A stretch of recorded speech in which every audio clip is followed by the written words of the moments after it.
everybody. I'm just gonna wait a few minutes for this to, for the feed to populate if it's going to. And if it's not, I'll just talk about whatever. I got a lot on my mind today. I've had this life of making skateboards is actually kind of a whirlwind. Some of this experience is really, really pretty intense. It's not a joke working in skateboarding.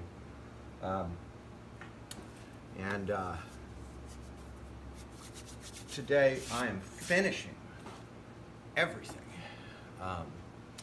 Everything will ship out tomorrow if it doesn't ship out today. This is for Mr. Sanders. All of the customs that I scribed out the other day wound up getting recut. I did a lot of recuts and a lot of rethinking, and all of these inner angles here, all of these inner swoops and stuff. I did a lot of rethinking.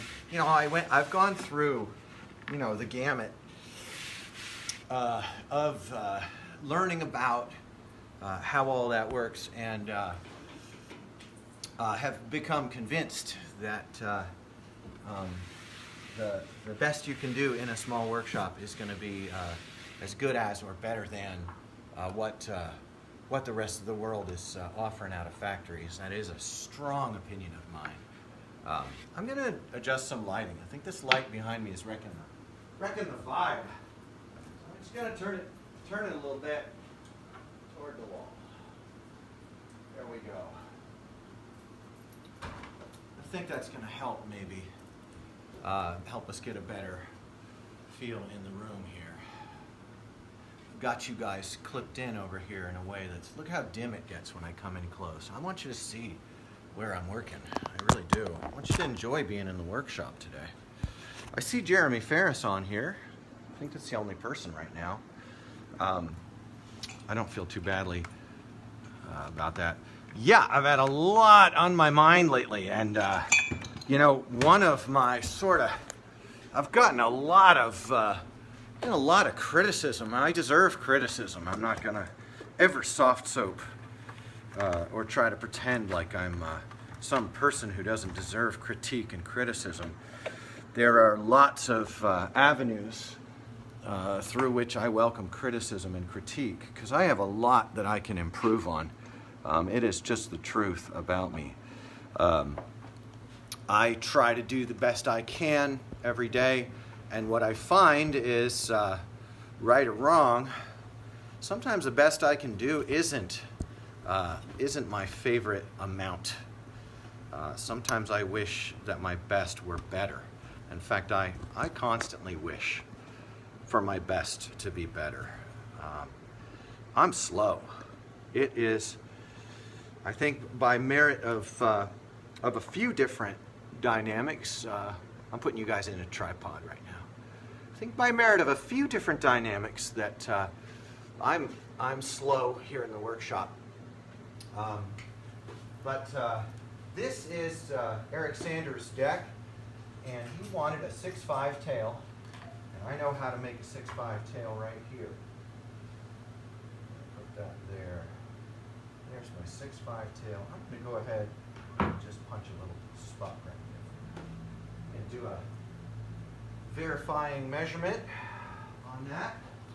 Finally got my 18-inch ruler back in play here. Let's see if I can get a little more splash light on this too.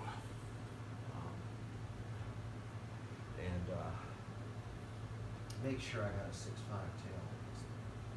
Oh, just a wee bit more than 6.5, and that's good. And then I'm going to go ahead and measure a 6.5 nose and take a look and see what kind of wheelbase I wanted. Because Eric's wheelbase was, he wanted me to do the longest possible wheelbase. And that right there is around 6.5. So I'm going to take and get him wheelbased up. I'm hoping to make 18 inches on his wheelbase. I'm hoping for it. Let's see where we wind up. We've got more than 17. We've got more than 17 for you, Eric. That's terrific. I think I'm going to go ahead and make this one at 17. That's great. That's going to be terrific. Boy, I'm excited about that. Today I wanted to do what they call an AMA, an Ask Me Anything. I like the idea of an AMA, an Ask Me Anything Day. So if you guys want to ask a question on a topic, I'd like to do that. Some days I'm spicy, feel angry. Don't always like to speak to you guys when I'm in that emotional, mental space. But boy, today something happened that just burned my nuggets.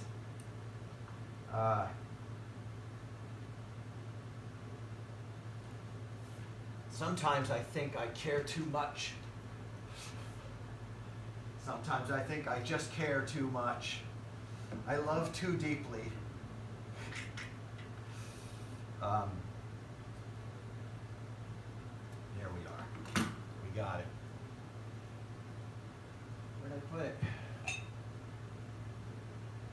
Where'd you go? There you are. Oh. Did he want old school bolt patterns? I think he did. I think that he did. I think he did. Let's see. I think he did.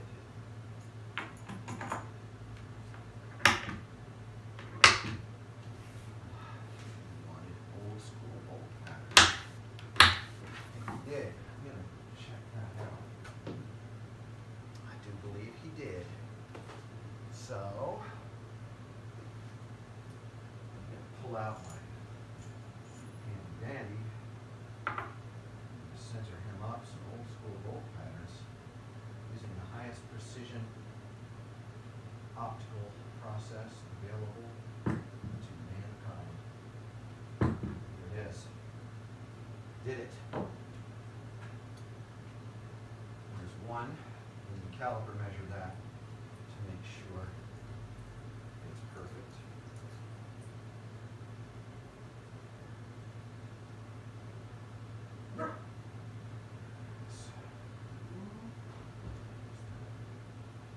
They are exactly the same.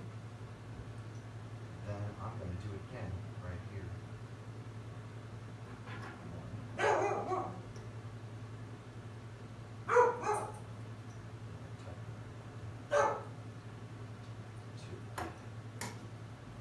Alright, and I'm going to check that using the most accurate possible machinery known to man. And those two look good and they are ready.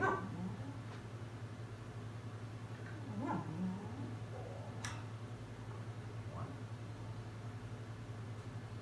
two. Good. All right, that one's marked up. Okay. You know what I think really doesn't get enough airtime? Jeremy asks the question today, what about people claiming handcrafted, but they use a CNC machine? You know, there's a lot of social capital in being fair. There's a lot of talk about fairness in the world. I don't like to bog down in a lot of talk of fairness.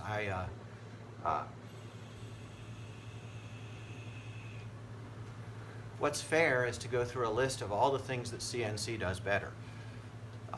CNC is way better at volume. Fact of the matter. But CNC machines are not way better at precision.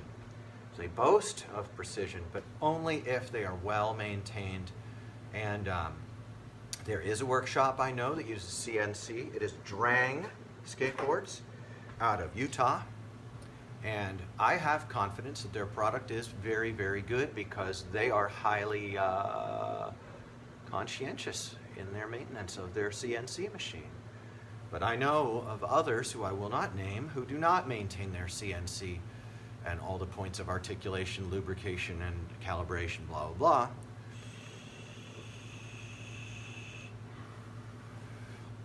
And they wind up with a margin of error on their work just like the rest of us. You know, I just don't think precision is a great selling point for CNC, especially because, as my dear friend Bill Danforth likes to say, these things are not going into space. We've talked plenty of times before about rattling true and all that. But here's what I think is really important. I think honesty is really important. And I think that our skateboard brands ought to just be honest. If you're going to have your stuff made in a factory, be as proud of your factory as you can and price your product accordingly. There are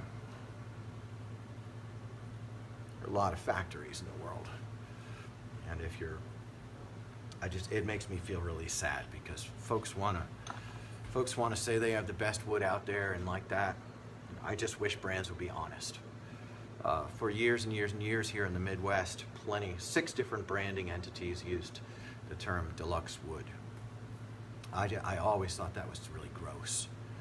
You know, if you claim your stuff is handmade, you better be pressing it by hand, cranking your presses. If you claim your stuff is handmade, there better not be robots, and there certainly better not be wage slavery economics involved. All Mexican wood, all Chinese wood, no matter what they say, is based on the exportation of American jobs and American industry, all in preference of simply raising the price on skateboards and bringing a valuable product to the community. The idea that skateboarding would have shut down if they had raised prices on decks is preposterous. Absolutely preposterous. Especially as you see plenty of money being made on $100 hoodies and all sorts of stuff like that. That's absolute bosh. Dead wrong. Next question. Dead wrong to pretend that you are something you aren't. I'm slow as hell.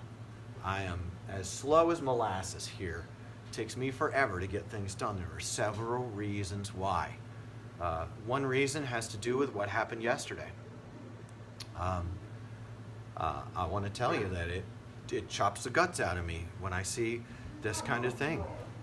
I get phone calls all the time from folks who aren't going to buy my product. A lot of parents are calling me asking about skateboards for their kids, and I tell parents who have a 7-year-old kid or little light young kid, I say it doesn't matter as long as you've got good bearings and good wheels, good trucks, and a good enough board. Your kid's not going to break the board. Your kid is not going to notice the nuances of concave and kick. My product is for the discerning skateboarder who's looking for a really valuable product. It's going to take care of them in regard to those things. So I don't recommend to a lot of parents that they come to me. I send them to the local skate shop. You know, for a while I recommended that they go to Zoomies or the Van store, but I went in there the other day and I can't anymore. I can't recommend those stores. They just don't carry any good product. Quiet, Rocco. They just don't carry any good product. It's awful.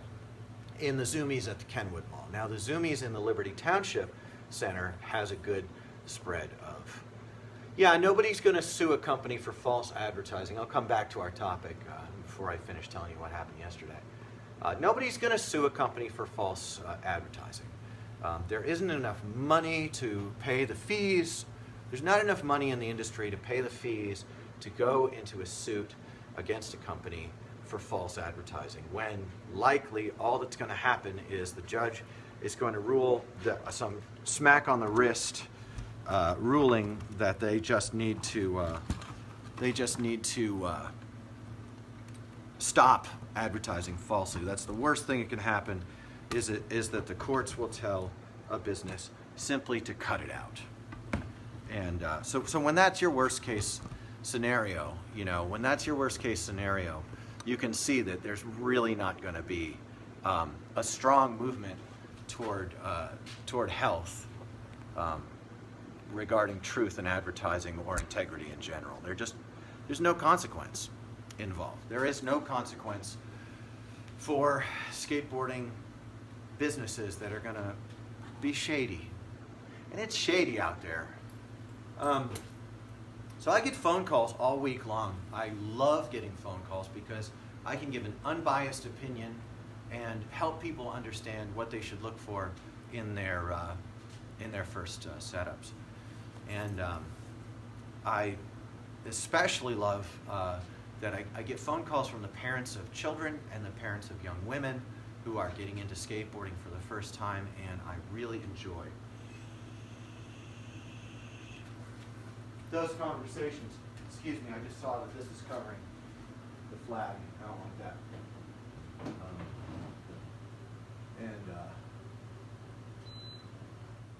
I don't like something to cover up the flag. What we can do about false advertising is go online onto our own social media and say what we're thinking about that. We can say, hey, I think it's dirty pool to tell people one thing when another thing is actually the case. I think that's extremely legitimate, way to handle yourself. I think you should call things out, and they call that shit talking. And being called a shit talker used to be the end of your life socially. Quiet, be quiet. He's barking at the dogs who lived here. He hates them.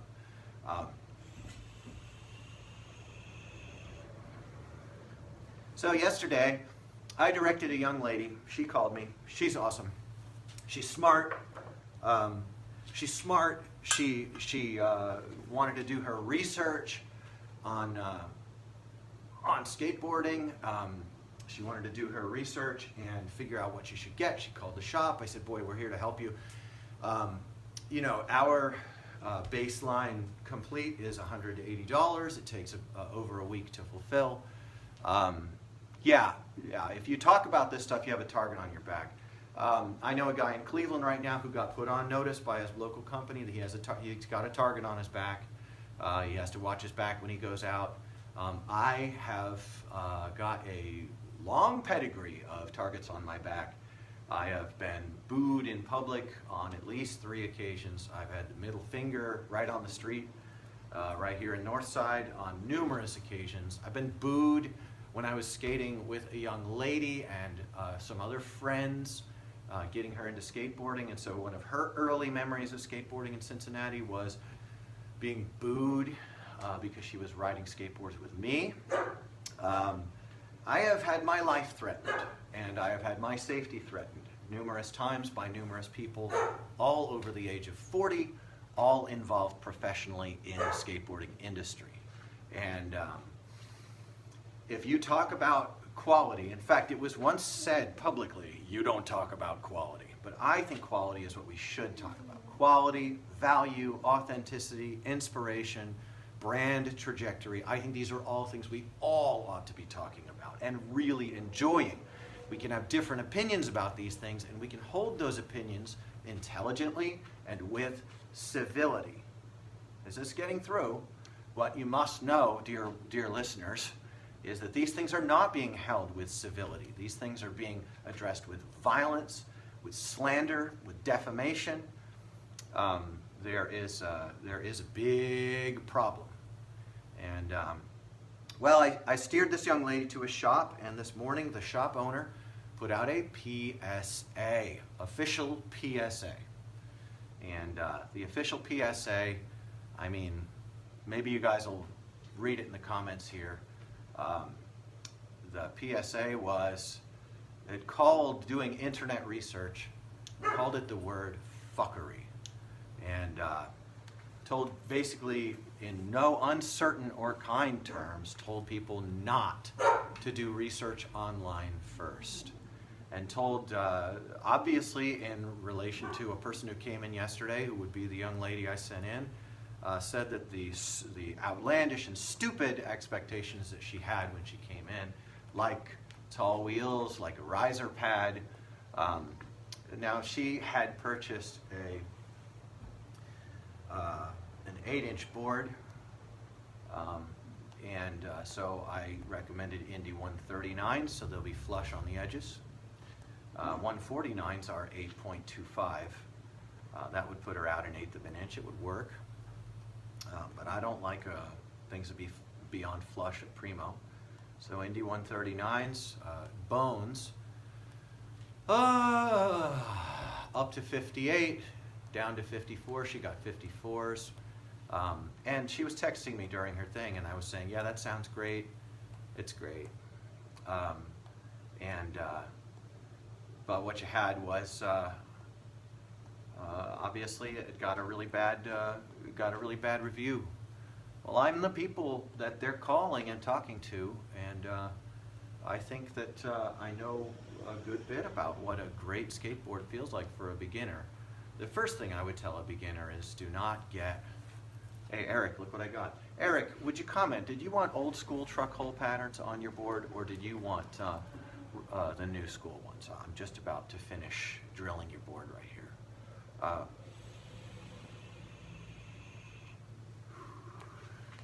But you know, here's the thing. If someone wants to do research online, I don't think it should be called fuckery, and I don't think that it should be called stupid. I just don't think that. I think that's really sad. How am I supposed to recommend people to go to a shop if the next day the owner of the shop is going to write a mean post about their visit? And I think that's really sad, because I love my local skate shop. I wouldn't send people there if I wasn't trying hard, and I'm very sad about that. When you see the 30 or so comments on that post, you'll see, you know, the hey guys, is my camera frozen on you guys? Because I've got it flowing over here. Let me know.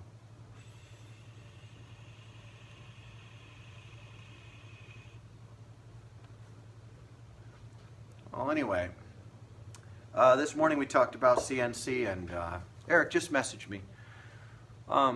We talked about CNC, and we talked about honesty in business. I'm going to finish drilling this up as soon as I hear from Mr. Sanders. I've got it marked for old school trucks. And listen, I hope you have a great day. I'm a little bit salty over here. A little bit salty. I think we should all get along a lot better than this. I really do. Your local skate shop, wow, their job is to keep you stoked and to sell you what is going to work best for you. My recommendation always for beginners of adult size is get a 9-inch board. 9-inch board, nice and big. Get tall wheels, 56, 58, 60. I ride 60s. I'm on 58s right now. Get a riser pad. Reduce that wheel bite and learn to turn. The flip tricks will come in time, and they will go in time. But learning to turn and enjoy and go fast and slide, I mean, there's almost no end to it. So thanks, Jeremy, for that.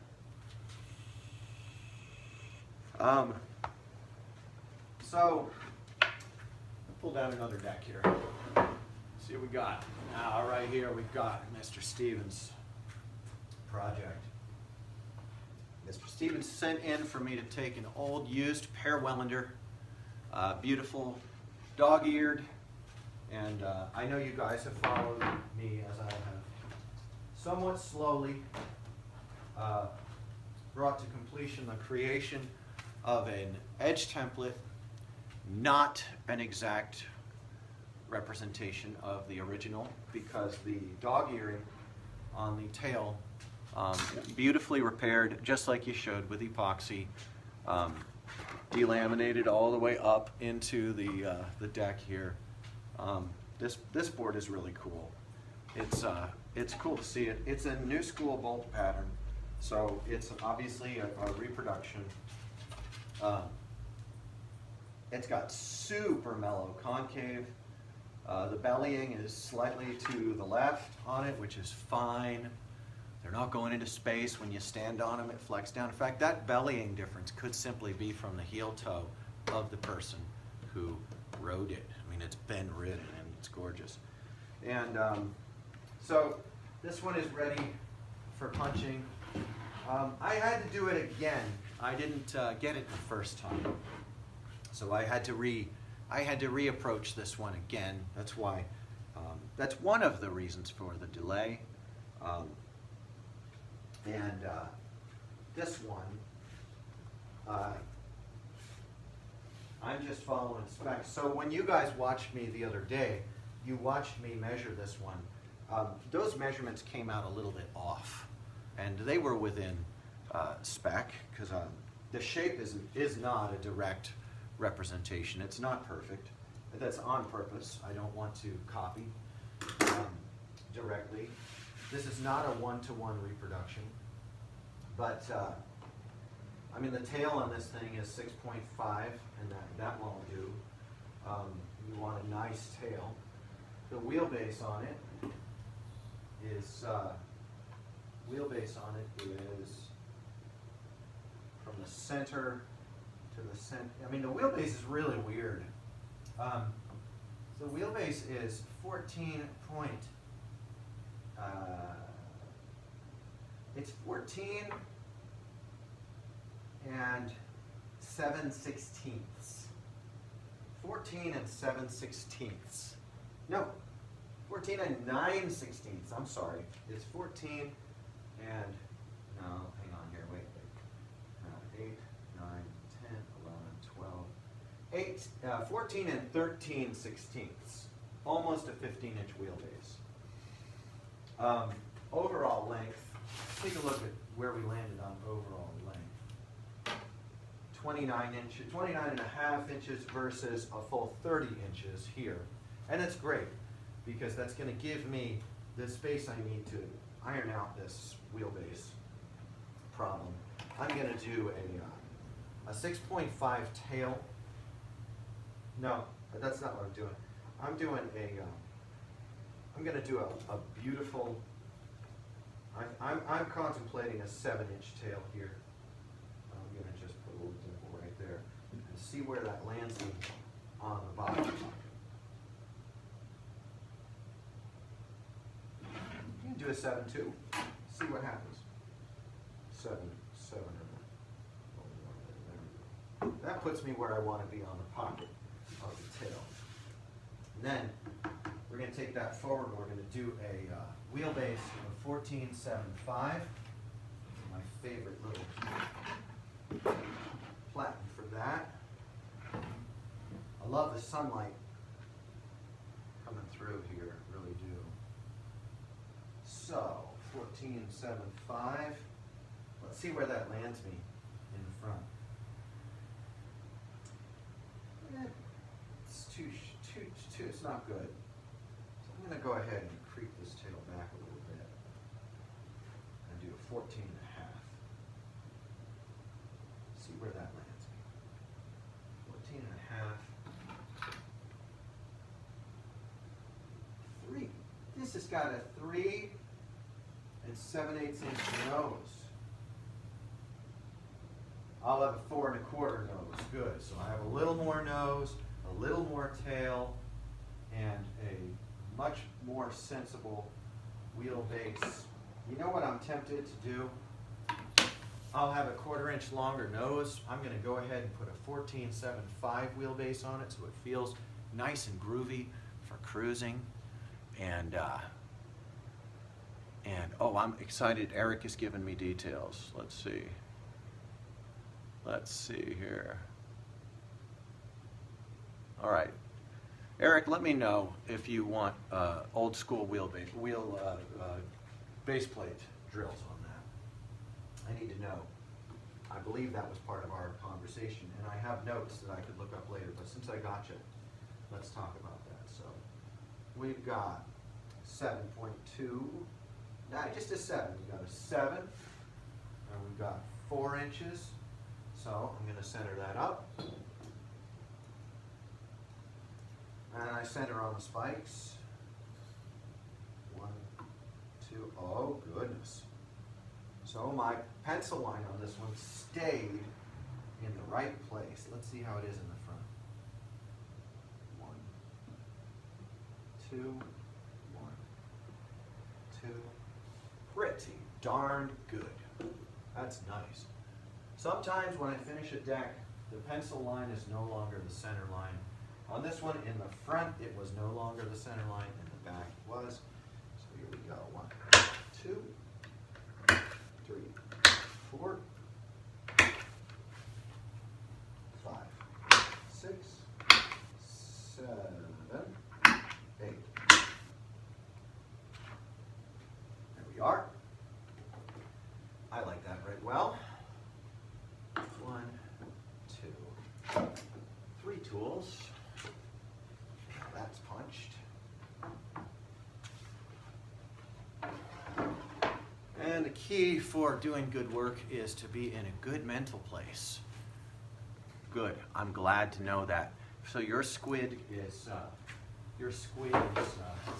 coming up nicely. Order number 208. Dear friend, thank you for your order. This is order number 208 on the table right now. This is the wrong platen. This is the right platen.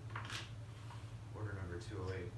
I feel so angry. Oh, good. Here you are. Hey, Mr. David is here. So I'm going to cut this feed off, and we're going to take care of our new box thing, and I'll catch you on the flip side. See you guys.